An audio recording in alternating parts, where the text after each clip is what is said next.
afford such a vacation. Ah, look, there he was partying yesterday, while I just binged on Netflix.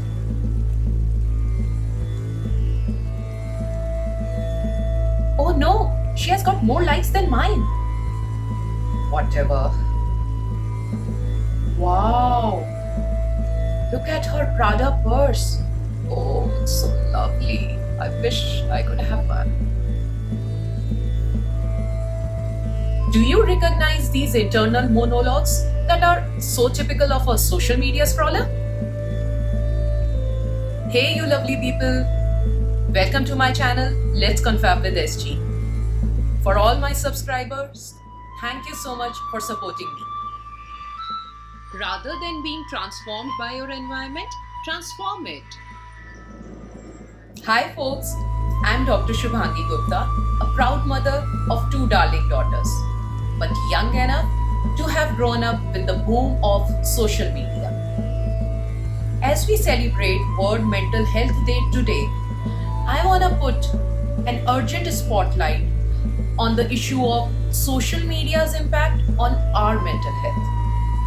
And it is not just on us Gen Y, but the adverse effects can be seen more pronounced in kids, adolescents, and young adults. As our understanding of mental health grows, we grow along with it. So, how can you make your online experience more positive while social networking? I'm covering all this in today's vlog. Don't forget to like and subscribe to my channel so that you can experience cheer, hope, and get motivated while embarking on this awesome journey of awareness with me. Scrolling through your social media feeds feels like a harmless part of your daily lives. But is it actually as harmless as it seems? How many of you have experienced the phantom vibration syndrome? With what? Got you, ain't I? Well, it is the perception that one's mobile is vibrating or ringing when it is not. As world population increasingly dependent on mobile devices, this phantom ringing phenomena is becoming worry for users. But you know what? According to a 2018 survey, 31% of adolescents have said that they find mostly positive impact of social media in their lives. We are social creatures that require companionship of others to make progress in life. Adolescence is a time when connections with peers is increasingly important, and social media provides opportunities for social connections. In today's world, most of us rely on social platforms like Twitter, Instagram, Snapchat, YouTube, or Facebook to find and connect with each other. At this time of social distancing and isolation due to COVID-19 spread, social media has become an invaluable tool to connect with your friends, your loved ones, and the wider world. But be mindful of how it makes you feel. Social media can never be replacement for the real world human connection. It requires in-person contact with other people to trigger the release of those hormones that make you feel happier, healthier, and more positive, and to reduce your stress. Look at the irony though. A technology that is designed to bridge the gap between the people. Spending too much time engaging on your social can actually make you lonelier and more isolated, and exacerbate mental health problems like anxiety and depression. Also, social media induces a lot of pressure to create stereotypes that others want to see of you, and also being as popular as others. We all like to earn social media currency, don't we? I love social media because it has provided me an outlet for creativity and self-expression. I tell you stories and communicate with you through these social accounts. But you know what? I recently observed that I was spending too much time scrolling through these social pages than on active, purposeful social interactions. I was worried. Smartphone addiction?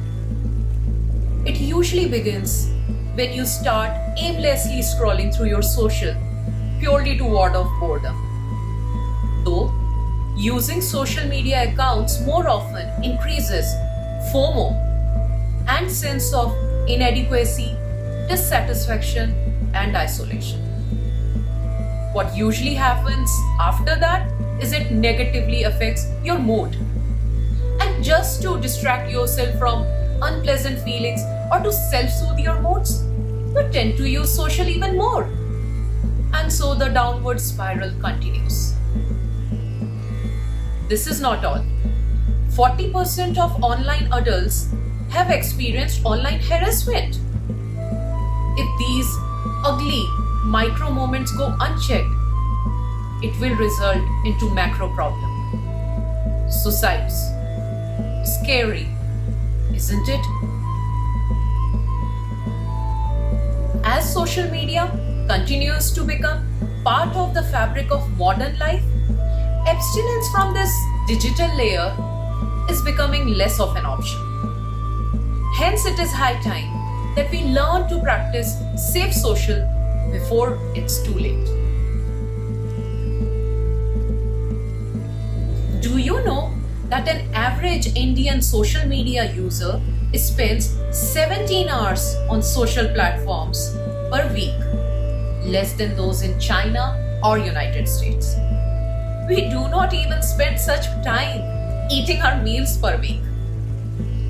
Many studies have found association between the time spent on social media as well as the number of social media platforms used and symptoms of depression and anxiety. In a recent 2020 study, people who deactivated their Facebook account for a month reported lower depression and anxiety, as well as an increase in satisfaction and their happiness. They also reported that they suffer from Facebook envy. Becoming more conscious of the amount of time you spend scrolling through other people's online profile can help you focus on yourself and boost your self-confidence. So here is what I did to keep my social media time in check.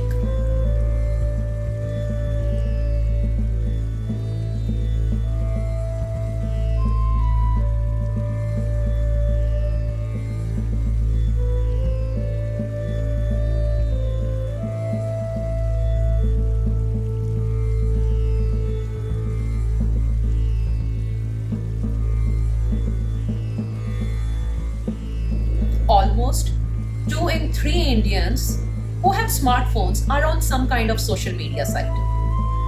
We do not have such voter turnout in most places. We all need human connection and face-to-face company to remain happy and healthy. That is why set aside some time per week to interact offline with your friends and family. Try to make it a regular get-together where you switch off your phones. Find a hobby or volunteer work or a fitness activity that you enjoy and join group with like-minded individuals. Go out and meet old friends or even strangers. Don't let social awkwardness come in the way. Simply smiling and saying hello will improve how you feel. And if you still feel low and crave to be glued to that rectangular screens of yours, then check out my video on coping strategies for when you are stressed. Social media can be great for looking fondly on your memories or recounting how the past events occurred, but spending far too much time to take that perfect shot of the visual marvel for your social media followers to admire, less attention will be available for other aspects of the experience in real time. Comparing yourself unfavorably to others keeps you dwelling in life's disappointments and frustrations. A 2018 University of Pennsylvania study concluded that just being more mindful of how you use social media impacts beneficially on your mood and focus. Your life mantra should be Carpe Diem. Live your life more in the present moment. People only post what they want others to see.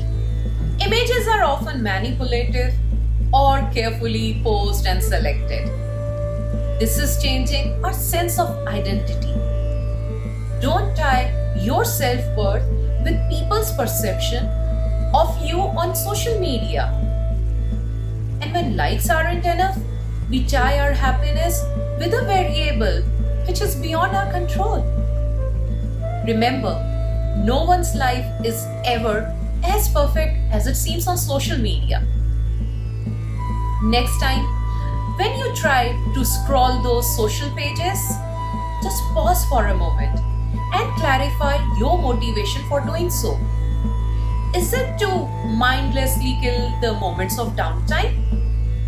Or to find specific information, check on a friend who's been ill, or share your images of kids with family?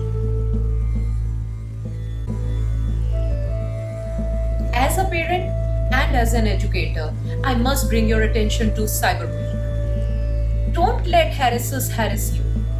Don't let their insecurities assuage you to self-doubt. You must model good online behavior yourself as well. As many as 72% teens have said that they have been cyberbullied at some point. Online harassment is more correlated with suicide attempts than is face-to-face bullying. Purge such people from your account.